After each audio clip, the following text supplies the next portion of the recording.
Hey y'all, this is Taylor. And I am Josh. And we are the husband and wife duo behind Ayers Valley Farm. If you have been watching our YouTube channel for a little bit, you know more about Josh. You normally don't see me on behind the camera, but if you follow us on social media, I'm normally the one that you see. So if you're new to us, we raise pasture-raised meats. We raise beef, pork, and chicken. And we ship it across the United States so families can confidently feed their families. It started with us, and we decided that we wanted to make sure that other people felt confident in what they were feeding their families. So we decided to kind of open up a little shop here on the farm, and we also ship. And so that's what we're doing today. Josh knows all about the specifics of these liners. He has ordered them, and we have been using both of them, but today they're going to be put to the test. So, you gonna take it away? Yep. So what we're doing today is a thermal test on two 18 by 12 by 12 boxes. This is just your normal 200 pound test cardboard. The liners we're testing, this one is an 1.5 inch IPC. I believe they call this their high performance liner. You can see it here, it's real shiny. It's, like I said, 1.5 inches thick. It is like a structural foam internal pad with a aluminized plastic outside wrapper.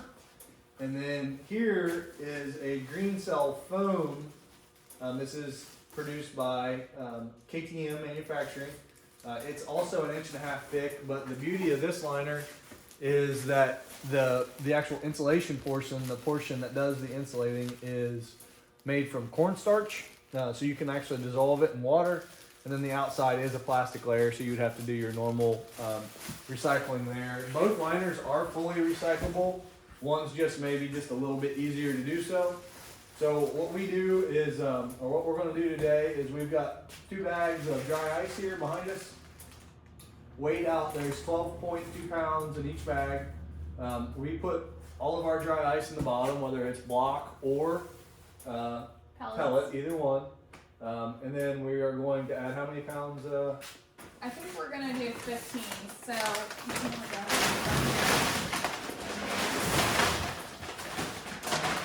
So we will. It is Monday night. We ship every Monday to families all across the United States. So this really is going to test to see how far in our ground zone we can go with how much dry ice. We can kind of backtrack and do the math, but also see if we can go, hey, easy there, rock on. Sorry. How far we can go towards the West Coast. So realistically, normally we were shipping everything overnight heading to the West Coast, but that gets very pricey. So anything over 2 days, we were either doing, 2-day air guaranteed, like the Colorado, those California. states, Montana, California was going 1-day air typically. So what this will do is, if one of these liners happens to outperform the other, which, for example, the IPC is the one that should outperform the KTM liner, based on everything that we've heard and everything that we've seen so far, it is also more expensive. So we're going to see how they perform and see if there's any, business benefits, cost benefits associated with one liner versus the other for our 3-day ground shipments. That is a long time to have a perishable product in the mail, especially in the heat of the summer, and that's what we're kind of trying to prepare for, is these hot summer days coming and the ability to still be able to ship 3-day ground reliably. For those of you who don't know the pricing differences for ground versus air, they're typically usually 40% of the cost, to go 3-day ground versus 1-day air. It's not as much of a difference. It's like 60% if you're comparing 2-day air to 3-day ground. It's not a huge savings there, but it also depends on the time of the year, that kind of thing. So now go ahead. Just an observation from looking at this. I don't know if you can lean that forward. There looks to be more room in the IPC liner than there is in this green cell foam liner. So the thickness, I don't know if that kind of smushes down. Well, I was just looking at these liners, like they're supposed to be both 1.5 inches, but this liner is clearly thicker than 1.5 inches. Whereas this liner here is actually dead on 1.5 inches, it looks like to me. Okay. So what we'll do is we'll take, do you want to put brown paper on top before we put the... I would like we're going to put the thermometers directly on top of the meat. Yeah, so we got 2 identical ones. These are NSF rated thermometers, so we're going to put those in on top, and then you want to cover the rest with... I would actually, we'll stick it down in between the meat, just kind of like that, in the same spot on both sides. Okay. Yep.